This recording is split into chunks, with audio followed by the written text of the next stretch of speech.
All right, you guys, if you're reading along with me, I am on page 150 in the middle. My cats may fight in the background. Just let them be. You'll see them, maybe. We'll see. Sorry about my crummy appearance. It was a long day of working today. Visions of nightmen and fire mixed in the cauldron of fear awakened me long before dawn. Automatically, I rolled toward the comforting presence of Big Ma, but she was not beside me. A soft light still crept under the door from Mama and Papa's room, and I immediately hurried toward it.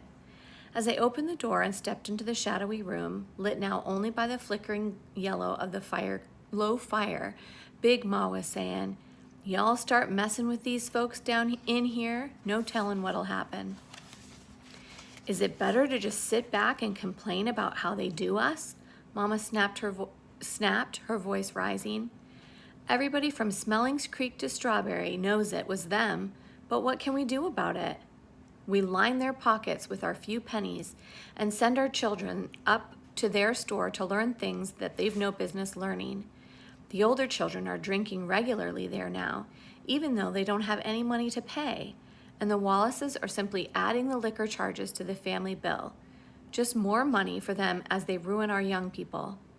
As I see it, the least we can do is stop shopping there.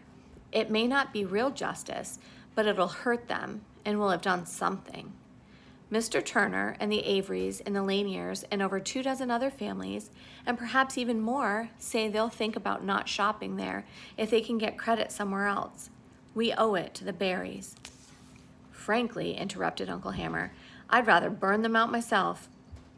"Hammer, you go burnin' and we'll have nothin'," Mama retorted. "Ain't gonna have nothin' no way," replied Uncle Hammer. "You think by shopping at Vicksburg you're gonna drive them Wallaces out? Then you got no idea of how things work down here. You're forgetting Harlan Granger backs that store." "Mary, child, Hammer's right," Big Ma said. "I'm doing what I told y'all about this land because I don't want some legal thing to come up after I'm gone that let that Harlan Granger get this place. But we go backing folks' credit with our land, we'd lose it sure.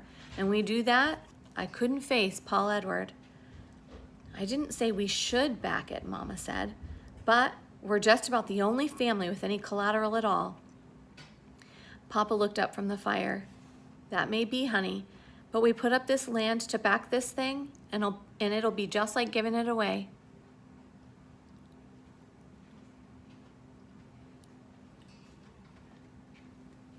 "They can't see you, you goon." Oh, who is? I'm videotaping for my class. Oh. Go ahead, get in bed. Are you gonna delete that from that? No. Scoot. That's what you get for coming down. Love you. Yours. Sorry. Times like they are, it ain't likely that any of these people can pay the bills they make, as much as they might mean to. And if they can't pay, where would we be? We've got no cash money to pay other folks' debts. He shook his head. "No, we'll have to find another way. Go to Vicksburg, maybe, and see what we can arrange there." His eyes fell upon me in the shadows, and he leaned forward. "Cassie, what is it, sugar?" "Nothing, Papa," I mumbled. "I just woke up, that's all." Mama started to rise, but Papa motioned her down and got up himself. Escorting me back to bed, he said gently, "Got no cause for bad dreams, Cassie girl. Not tonight, anyway." "Papa," I said, snuggling under the warm quilts as he tucked them around me, "we gonna lose our land?" Papa reached out and softly touched my face in the darkness. "If you remember nothing else in your whole life, Cassie girl, remember this. We ain't never gonna lose this land. You believe that?" "Yes, sir, Papa." "Then go to sleep. Christmas is coming." "Books!" cried little man on Christmas morning. For Stacy, there was the Count of Monte Cristo. For me, the Three Musketeers, and for Christopher John and little man, 2 different volumes of Aesop's Fables. On the inside cover of each book, in Mama's fine hand, was written the name of the owner. Mine read, "This book is the property of Miss Cassie Deborah Logan, Christmas, 1933. Man sold me them books, told me these two was written by a black man, Papa said, opening my book and pointing to a picture of a man in a long fancy coat and a wig full of curly hair that fell to his shoulders. Name of Alexander Dumas, a French fellow. His daddy was a mulatto, and his grandmama was a slave down on one of them islands. Martinique, it says here. Man said to me, they write hard readin' for children, but I told him he didn't know my babies. They can't read 'em now, I said. They'll grow into 'em. In addition to the books, there was a sock full of once-a-year store-bought licorice, oranges, and bananas for each of us, and from Uncle Hammer, a dress and a sweater for me, and a sweater and a pair of pants, each for Christopher John and Little Man. But nothing compared to the books. Little Man, who treasured clothes above all else, carefully laid his new pants and sweater aside and dashed for a clean sheet of brown paper to make a cover for his book.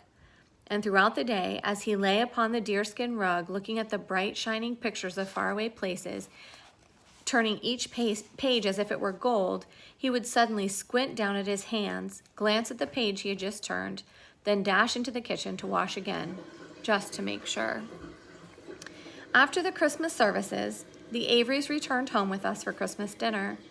All 8 of the Avery children, including the 4 preschoolers, crowded into the kitchen with the boys and me, smelling the delicious aromas and awaiting the call to eat. But only the eldest girls, who were helping Mama, Big Ma, and Mrs. Avery, prepared the finishing touches to the meal, were we allowed to remain. The rest of us were continuously being shooed out by Big Ma. Hey, stop that. No. Naughty. Don't eat that. That's naughty. Sorry. I gotta find my place. Finally, the announcement we were all waiting for was made, and we were allowed to begin the Christmas feast. The meal lasted for over 2 hours, through firsts, seconds, and thirds, talk and laughter, and finally dessert. When we were finished, the boys and I with Claude and TJ went outside, but the half-inch layer of snow made everything sloppy, so we soon went back in and joined the adults by the fire. Shortly afterward, there was a timid knock on the door. Stacy opened the door and found Jeremy Sims standing there looking frozen and very frightened as he peered into the bright room. Everyone turned to stare at him. Stacy glanced around at Papa, then back at Jeremy. You want to come in?" he asked awkwardly. Jeremy nodded and stepped hesitantly aside. As Stacy motioned him toward the fire, Uncle Hammer's eyes narrowed, and he said to Papa, "He looks like a Sims." "I believe he is," agreed Papa. "Then what the devil—" "Let me handle it," Papa said. Jeremy, who had heard, flushed a deep red and quickly handed Mama a small burlap bag. I brung them for y'all." Mama took the bag. As she opened it, I peeped over her shoulder. The bag was full of nuts. "Nuts?" I questioned. "Nuts! Why, we got more nuts now than we know what—" "Cassie," Mama scolded, "what have I told you about that mouth of yours?" Then she turned to Jeremy. "This is very thoughtful of you, Jeremy, and we appreciate them. Thank you." Jeremy nodded slightly as if he did not know how to accept her thanks and stiffly handed a slender wrapped object to Stacy. "Made this for ya," he said. Stacy looked at Papa to see if he should take it. For a long moment, Papa studied Jeremy and then he nodded. It ain't much," stammered Jeremy as Stacy tore off the wrapping. "Made it myself." Stacy slid his fingers down the smooth, sanded back of a wooden flute. "Go ahead and try it," said a pleased Jeremy. "It blows real nice." Again, Stacy looked at Papa, but this time Papa gave him no indication what he should do. "Thanks, Jeremy, it's real nice," he said finally. Then, flute in hand, he stood uncomfortably by the door, waiting for Jeremy to leave. When Jeremy did not move, Papa asked, "You Charlie Sims' boy?" Jeremy nodded. "Yes, sir." "Your daddy know you're here?" Jeremy bit his lower lip and looked at his feet. No, sir, I reckon not." "Then I expect you'd better be getting home, son, 'fore he comes looking for you." "Yes, sir," said Jeremy, backing away. As he reached the door, I cried after him, "Merry Christmas, Jeremy." Jeremy looked back and smiled shyly. Merry Christmas to y'all, too. TJ made no comment on Jeremy's visit until both Papa and Uncle Hammer had left the room. He was afraid of Papa and downright terrified of Uncle Hammer, so he never had much to say when either was around. But now that he had gone outside with Mr. Avery, he said, "You ain't gonna keep that thing, are you?" Stacy looked malevolently at TJ, and I knew that he was thinking of the coat. "Yeah, I'm gonna keep it. Why?" TJ shrugged. "Nothin'. 'Ceptin', I sure wouldn't want no whistle some old white boy been blowin' on." I watched Stacy closely to see if he was going to allow himself to be goaded by TJ. He was not. "Oh, stuff it, TJ," he ordered. "Oh, man, don't get me wrong," said TJ quickly. "You want to keep that old thing, it's up to you. But for me, somebody give me something, I want it to be something fine, like that pretty little pearl-handled pistol." When the Averys had left, Stacy asked, "Papa, how come Jeremy give me this flute? I mean, I didn't give him nothing." "Maybe you did give him something," said Papa, lighting his pipe. "No, sir, Papa, I ain't never give him nothing." "Not even your friendship?" "Well, not really. I mean, he's a crazy kid and he likes to walk to school with us, but..." "You like him?" Stacy frowned, thinking. "I told him I didn't want him walking with us, but he keeps on anyway, and the white kids laugh at him 'cause he do. But he don't seem to let it bother him none. I suppose I like him all right. Is that wrong?" "No," Papa said carefully, "that ain't wrong." "Actually, he's much easier to get along with than TJ," Stacy went on, "and I suppose if I let him, he could be a better friend than TJ." Papa took the pipe from his mouth, rubbed his mustache, and spoke quietly. "Far as I'm concerned, friendship between black and white don't mean that much 'cause it usually ain't on an equal basis. Right now, you and Jeremy might get along fine, but in a few years, he'll think of himself as a man. But you'll probably still be a boy to him, and if he feels that way, he'll turn on you in a minute." "But Papa, I don't think Jeremy'd be that way." Papa's eyes narrowed, and his resemblance to Uncle Hammer increased. "We Logans don't have much to do with white folks. You know why? 'Cause white folks mean trouble. You see blacks hanging around with whites, they're headed for trouble. Maybe one day whites and blacks can be real friends, but right now, the country ain't built that way. Now, you could be right about Jeremy making as much finer friend than TJ ever will be. The trouble is, down here in Mississippi, it costs too much to find out, so I think you'd better not try."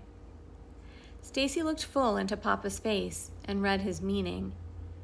On my way to bed, I stopped by the boys' room to retrieve the orange Christopher John had swiped from my stocking and spied Stacy fingering the flute. As I stood in the doorway, he lingered over it, then carefully rewrapped it, placed it in his box of treasured things. I never saw that flute again. The day after Christmas, Papa summoned Stacy, Christopher John, Little Man, and me into the barn. We had hoped against hope that Mama would not tell him about our trip to the Wallace store, or if she did, that he would forget what he had promised. We should have known better. Mama always told Papa everything, and Papa never forgot anything.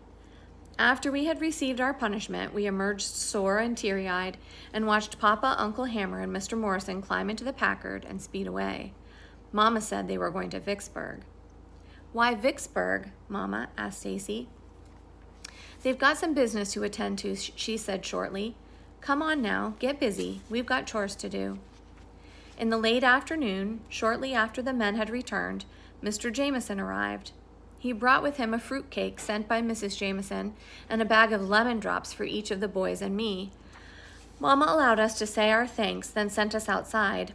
We played for a while in the patches of snow that remained, but when that grew tiresome, I popped into the house to see what was happening. Mama ordered me to pop back out again. "What they doing?" asked Little Man. "Looking at a whole bunch of papers," I said, "and Uncle Hammer was signing something." "What kind of papers?" asked Stacy. I shrugged. "I don't know, but Mr. Jameson was saying something about selling the land." "Selling the land?" questioned Stacy. "You sure?" I nodded.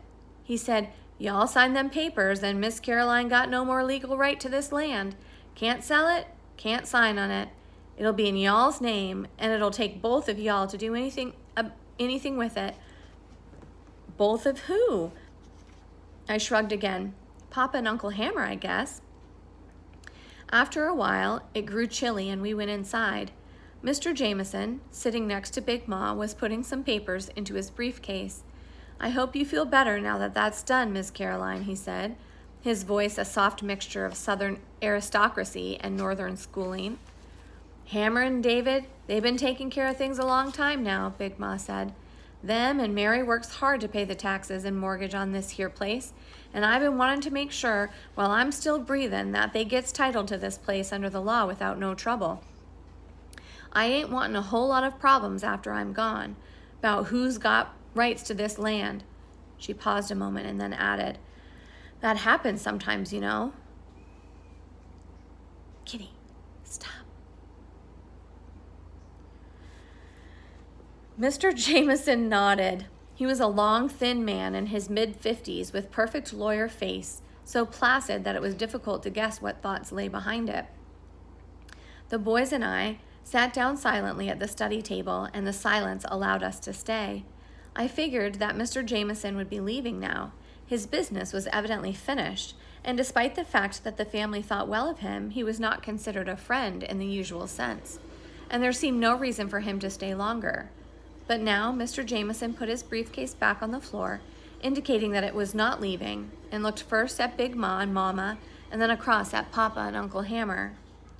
There's talk that some of the people around here are looking to shop in Vicksburg, he said.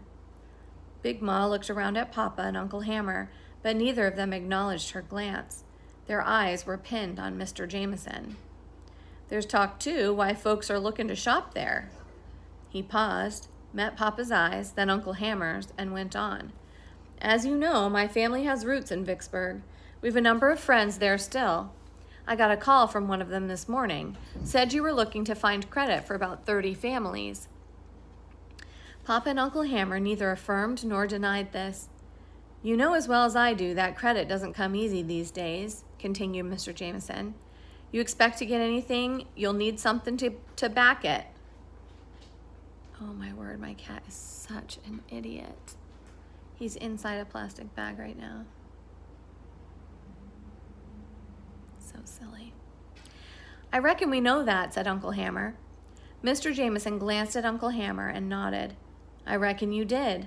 But as far as I can see, the only thing any of you got to back that credit is with this land, and I'd hate to see you put it up. Why's that? Asked Uncle Hammer, wary of his interest. Because you'd lose it. The fire popped and the room grew silent. Then Papa said, What you getting at? I'll back the credit. Again, silence. Mr. Jameson allowed Papa and Uncle Hammer several moments to search for a motive behind his mask-like face. I'm a Southerner, born and bred, but that doesn't mean I approve of all that goes on here, and there are a lot of other white people who feel the same. If you and so many others feel that way, said Uncle Hammer with a wry sneer, then how come them Wallaces ain't in jail? Hammer, Big Ma started. Because, answered Mr. Jameson candidly, there aren't enough of those same white people who would admit how they felt, or even if they did, would hang a white man for killing a black one. It's simple as that. Uncle Hammer smiled slightly and shook his head, but his eyes showed a grudging respect for Mr. Jameson. Backing the loan will be strictly a business matter. In the fall, when the crops are in, those people who've bought the goods in Vicksburg will have to pay for them. If they don't, then I'll have to. Of course, as a businessman, I'm hoping that I won't have to put up a penny. My own cash box isn't exactly overflowing, so there'll have to be a credit limit. Still, it would lend me a great deal of satisfaction to know that I was a part of all of this. He looked around. What do you think? You know it ain't hardly likely, Papa said, that after accounts are figured there'll be any money to pay any debts at all, except those up at the Wallace store. Mr. Jameson nodded knowingly. But the offer still stands. Papa inhaled deeply. Well then, I'd say it's up to those people who would be buying on your signature. They want to do it, then we got no say in it. We always pay cash. You know, if you sign that credit, said Uncle Hammer, you won't be the most popular man down in here. You thought about that at all? Yes, said Mr. Jameson thoughtfully. My wife and I discussed it fully. We realize what could happen, but I'm just wondering if you do. Besides the fact that a number of white folks around here resent this land, you've got your independent attitude, there's Harlan Granger. Now, I've known Harlan all my life, and he's not going to like this. I wanted to ask what Mr. Granger had to do with anything, but common sense told me that I would only earn eviction by asking. But then Mr. Jameson went on and explained without any prodding from me. Ever since we were boys, Harlan lived in the past. His grandmother filled him with all kinds of tales about the glory of the South before the war. You know, back then, the Grangers had one of the biggest plantations in the state, and Spokane County practically belonged to them. And they thought it did too. They were consulted about everything concerning this area, and it felt it was up to them to see that things worked smoothly according to the law, a law basically for whites. Well, Harlan feels the same now as his grandmother did back then. He also feels strongly about this land, and he resents the fact that you won't sell it back to him. You back the credit with it now, and he'll seize this opportunity to take it from you. You can count on it. He paused, and when he spoke again, his voice had grown so quiet, I had to lean forward to hear his next words. And if you continue to encourage people not to shop at the Wallace store, you could still lose it. Don't forget that Harlan leases that store land to the Wallaces and gets a hefty percentage of its revenue. Before he let the Wallaces set up storekeeping, he was only getting his sharecroppers' money. Now he gets a bit of Montier and Harrison's sharecroppers' money too, since both of those plantations are too small to have a store, and he's not hardly going to stand for your interfering with it. But even more important than all of that, you'll be pointing a finger right at the Wallaces with this boycott business. You're not only accusing them of murder, which in this case would be only a minor consideration because the man killed was black, but you're saying that they should be punished for it, that they should be punished just as if they had killed a white man, and punishment of a white man for a wrong done to a black man would denote equality. Now that is what Harlan Granger absolutely will not permit. Mr. Jameson was silent, waiting. No one else spoke, and he went on. What John Henry Barry and his brother were accused of, making advances to a white woman, goes against the grain of Harlan Granger and most other white folks in this community more than anything else. You know that. Harlan may not believe in the methods of the Wallaces, but he'll definitely support them. Believe me on that. Mr. Jameson picked up his briefcase, ran his fingers through his graying hair, and met Papa's eyes. The sad thing is, you know, in the end, you can't beat him or the Wallaces. Papa looked down at the boys and me waiting his reply, and nodded slightly as if he agreed. Still, he said, I want these children to know that we tried, and what we can't do now, maybe they will do, maybe one day they will. I do hope that's so, David, murmured Mr. Jameson, going to the door. I truly hope that's so. In the days that followed Mr. Jameson's visit, Papa, Mama, Uncle Hammer went to the houses of those families who were considering shopping in Vicksburg.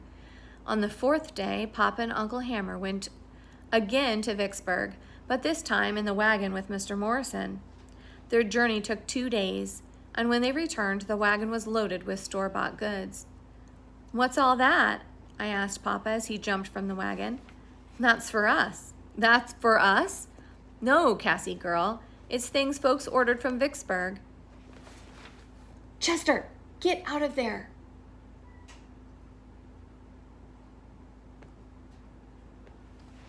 He's eating muffins. Hang on.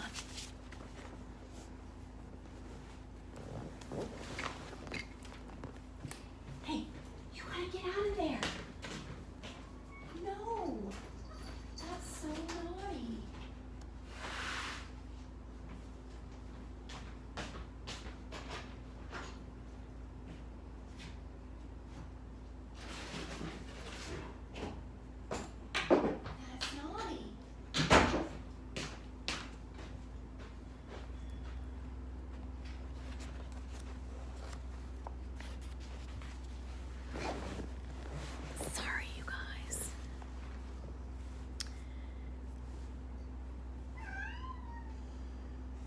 On the fourth day, Papa and Uncle Hammer again went. Oh, I read that. Okay. No, Cassie girl, it's things folks ordered from Vicksburg. I wanted to ask more questions about the trip, but Papa seemed in a hurry. Oops. I don't even know if I need this thing.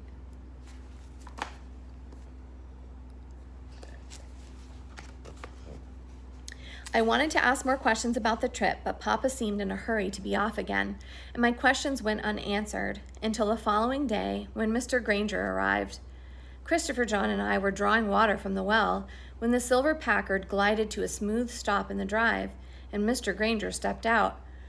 He stared sour-faced at Uncle Hammer's Packard in the barn, then opened the gate to the front yard and stepped briskly across the lawn to the house. Hastily, Christopher John and I tugged on the well rope, pulled up the water tube, and poured the water into the bucket. Each of us gripping a side of the heavy bucket, we hurried to the back porch where we deposited it, then tiptoed silently through the empty kitchen to the door leading to Mama and Papa's room.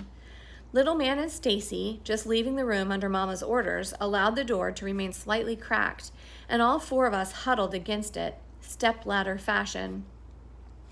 You sure giving folks something to talk about with that car of yours, Hammer, Mr. Granger said in his folksy dialect as he sat down with a grunt across from Papa. In spite of his college education, he always spoke this way.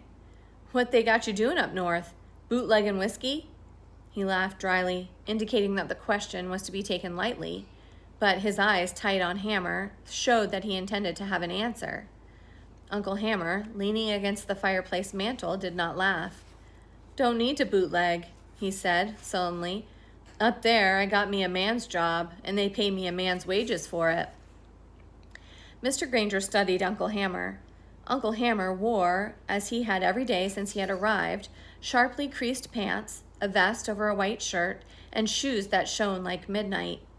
You right citified, ain't you? Course, you always did think you was too good to work in the fields like other folks. Nah, that ain't it, said Uncle Hammer. I just ain't never figured 50 cents a day was worth a child's time, let alone a man's wages. Uncle Hammer said nothing else. He didn't need to. Everyone knew that 50 cents was the top price paid to any day laborer, man, woman, or child hired to work on the Granger fields. Mr. Granger ran his tongue around his teeth, making his lips protrude in odd half circles. Then he turned from Uncle Hammer to Papa. Some folks tell me y'all running a regular traveling store up here. Here tell a fellow can get just about anything he wants from up at Tate's store in Vicksburg if he just lets y'all know. Papa met Mr. Granger's eyes but did not speak. Mr. Granger shook his head. Seems to me you folks just stirring up something.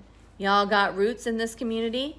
Even got yourself that loan Paul Edward made from the First National Bank up in Strawberry for that eastern 200 acres. Course, now, with times like they are, that mortgage could come due any time. And if it comes due and y'all ain't got the money to pay for it, y'all could lose this place.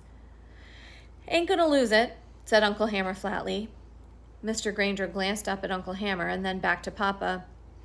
He took a cigar from his pocket, then a knife to cut off the tip. After he had thrown the tip into the fire, he settled back in his chair and lit the cigar while Papa, Mama, Uncle Hammer, and Big Ma waited for him to get on with it. Then he said, This is a fine community. Got fine folks in it, both white and colored. Whatever's bothering you people, y'all just tell me. We'll get it all straightened out without all this big to-do. Uncle Hammer laughed outright. Mr. Granger looked up sharply, but Uncle Hammer eyed him insolently, a smile still on his lips. Mr. Granger, watching him, cautioned sternly, I don't like trouble here. This is a quiet and peaceful place. I aim to see that it stays that way. Turning back to Papa, he continued, Whatever problems we have, we can work them out. I ain't gonna hide that I think y'all making a big mistake, both for the community and for yourselves, going all the way down to Vicksburg to do your shopping. That don't seem very neighborly. Neither does burning, said Uncle Hammer. Mr. Granger puffed deeply on his cigar and did not look at Uncle Hammer. When he spoke again, it was to Big Ma. His voice was harsh, but he made no comment on what Uncle Hammer had said. I don't think your Paul Edward would have condoned something like this and risked losing this place. How come you let your boys go do it? Big Ma smoothed the lap of her dress with her hands. They grown, and it's they land. I got no more say in it. Mr. Granger's eyes showed no surprise, but he pursed his lips again and ran his tongue around his teeth. The price of cotton's mighty low, y'all know that, he said finally. Could be that I'll have to charge my people more of their crop next summer just to make ends meet. I'd hate to do it, 'cause if I did, my people wouldn't hardly have enough to buy winter stores, let alone to pay back their debts. There was a tense, waiting silence before his glance slid to Papa. So basically, he is blackmailing them and saying he's going to charge the people who are going to the store in Vicksburg more because their cotton won't be worth as much. Mr. Joe Higgins up at First National told me that he couldn't hardly honor a loan to folks who go around stirring up a lot of bad feelings in the community. And especially stirring the colored folks out of their place, interjected Uncle Hammer calmly. Mr. Granger paled, but did not turn to Uncle Hammer. Money's too scarce, he continued, as if he had not heard, and folks like that are a poor risk. You ready to lose your land, David, because of this thing? Papa was lighting his pipe. He did not look up until the flame had caught in the tobacco and held there. Then he turned to Mr. Granger. 200 acres of this place been Logan land for almost 50 years now, and the other 200 for 15. We've been through bad times and good times, but we ain't never lost none of it. Ain't gonna start now. Mr. Granger said quietly, it was Granger land before it was Logan. Slave land, said Papa. Mr. Granger nodded. Wouldn't have lost this section if it hadn't been stolen by your Yankee carpetbaggers after the war. But y'all keep on playing Santa Claus and I'm gonna get it back real easy. I want you to know that I plan to do whatever I need to keep peace down in here. Papa took the pipe from his mouth and stared into the fire. When he faced Mr. Granger again, his voice was very quiet, very distinct, very sure. You being white, you can just about plan on anything you want. But I tell you this one thing, you plan on getting this land, you're planning on the wrong thing. Mama's hand crossed almost unseen to Papa's arm. Mr. Granger looked up slyly. There's lots of ways in stopping you, David. Papa impaled Mr. Granger with an icy stare. Then you'd better make them good, he said. Mr. Granger stood to go, a smile creeping smugly over his lips as if he knew a secret but refused to tell. He glanced at Uncle Hammer, then turned and left, leaving the silence behind him. And that is the end of chapter 7. We will read chapter 8 next week. So this is on YouTube, and I will share the link with you. So the link will go on your Google Classroom, but it will also be on YouTube. So if you have a device that has YouTube and you just want to copy this link, then you can listen while you're doing chores or whatever else your parents have for you to do. So from me and Pepper, who usually doesn't come out, we say good night, and I will see you guys in the morning at some point on Zoom. Not in the morning, but at some point. All right, talk to you later. Bye.